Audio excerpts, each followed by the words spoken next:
သွားရီကျွမေယိုရီကျိုးတဲ့အထိ AJ ကိုဖင်သွားရခဲ့မိတဲ့ဂျိတ်ပေါ်ကိုအံ့အသင့်ပွဲချီးကျူးလိုက်တဲ့ကော်နာမက်ဂရီကောပရိသတ်များအားလုံးပဲမင်္ဂလာပါဂိမ်းတိုင်းဂလိုရီရဲ့ဖိုင်ဆောင်ကနေကြိုဆိုပါရစေနှစ်ပေါင်းများစွာရန်သူတော်တွေဖြစ်ခဲ့ကြတဲ့ကော်နာမက်ဂရီကောနဲ့ဂျိတ်ပေါ်တို့ကြားက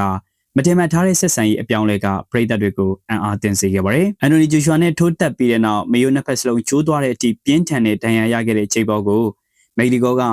လူသိရှင်ကြားကွန်ပျူတာကပြောကြားခဲ့တာဟာတကယ်ကိုအံ့အားသင့်စရာဖြစ်ရတစ်ခုဖြစ်နေပါတယ်။ YouTuber ဘွားကနေလက်ဝိတ်လောကထဲရောက်လာတဲ့ဂျိတ်ပေါ်ဟာကမ္ဘာဟဲဗီဝိတ်တန်ချန်ပီယံဟောင်းအန်တိုနီဂျိုရှွာ AJ ကိုရင်ဆိုင်ဖို့ဆုံးဖြတ်ခဲ့တာကလည်းလူအများကဝေဖန်ခဲ့ကြတာပါ။ပွဲစဉ်အတွင်း AJ ရဲ့လက်သီးတွေကြောင့်ဂျိတ်ပေါ်ဟာမေယိုနှစ်ဖက်လုံးကျိုးသွားခဲ့တယ်လို့တိုင်တေနီယမ်ပြားနှစ်ခုနဲ့ပြန်လဲထိန်းချုပ်ရတဲ့အထိခွဲစိတ်ခံယူခဲ့ရပါတယ်။သွားချိုလည်းကျွတ်ထွက်သွားခဲ့ပြီးနောက်တစ်ပတ်လုံးအကြီးပဲတောက်ရမယ့်အခြေအနေကတိုက်ခိုက်ရေးအားစားရဲ့ကြောက်မက်ဖွယ်ကောင်းမွန်ကိုပြသနေပါတယ်။ဂျိတ်ဘောရှုံးနေသွားပြီမဲ့ heavyweight ရဲ့ပြန်တစ်ပါးဖြစ်တဲ့ AJ ကို6ချီတီရှင်ပြိုင်နိုင်ခဲ့တာကတော့မက်ဂရီကောအပါအဝင်တိုက်ခိုက်ရေးလောကသားအားလုံးကိုအံ့အားသင့်စေခဲ့ပါတယ်။မက်ဂရီကောနဲ့ဂျိတ်ဘောတို့ဟာတဦးကိုယ်တူဆိုရှယ်မီဒီယာပေါ်မှာအမြဲတမ်းပုတ်ခတ်ပြောဆိုလေးရှိကြသူတွေပါ။ပြီးခဲ့တဲ့ဇန်နဝါရီလကဒေါ်နယ်ထရန့်ရဲ့ကျန်းသစ္စာကျိန်ဆိုပွဲဘတ်စကားပေါ်မှာအတူတူလိုက်ပါခဲ့ရတုန်းကလေးကသူတို့ကြားမှာအခြေအနေတွေကအတော်လေးအေးဆက်လာခဲ့တာပါ။မက်ဂရီကောကဂျိတ်ဘောရဲ့ဆေးရုံပေါ်ကပုံအောက်မှာ fair play weddingတရားမျှတတဲ့ရှင်ပြိုင်မှုပဲတကယ်တော်တယ်လို့ရေးသားခဲ့ပါတယ်။ဒီစကားလုံးလေးလုံးဟာရန်ညိုးတွေကိုခဏပေးပေးထားပြီးဂျိုးပိုင်းတွေကတတိကိုအတိမတ်ပြုလိုက်တာဖြစ်ပါတယ်။ဂျိတ်ဘောကိုဂုဏ်ယူပေးနေပေမဲ့မက်ဂရီကောကိုယ်တိုင်ကတော့သူ့ရဲ့ကိုယ်ပိုင် MMA ခီးစဉ်ကိုပြန်လည်စတင်ဖို့ပြင်ဆင်နေပါပြီ။မက်ဂရီကောဟာ2026ခုနှစ်ဇွန်လမှာပြန်လာဖို့ရည်မှန်းထားပြီး